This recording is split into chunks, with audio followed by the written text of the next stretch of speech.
بسم اللہ الرحمن الرحیم۔ السلام علیکم۔ تمام نئے آنے والے دوستوں سے گزارش کہ ہمارے چینل کو سبسکرائب کریں، لائک کریں، شکریہ۔ بادشاہ کے دربار میں شیر کا پنجرہ۔ ایک دفعہ کا ذکر ہے کہ بادشاہ کے دربار میں ایک شیر کا پنجرہ لایا گیا اور کہا گیا کہ جو بھی پنجرے کا دروازہ کھولے بغیر اور ہاتھ لگائے بغیر شیر باہر نکالے گا اسے 10 لاکھ انعام دیا جائے گا۔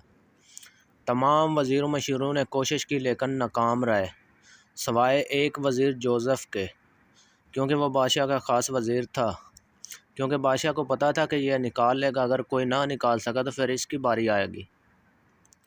بادشاہ نے اب جادوگروں کو بلایا اور کہا کہ سب باری باری شیر کو پنجرے سے باہر نکالیں۔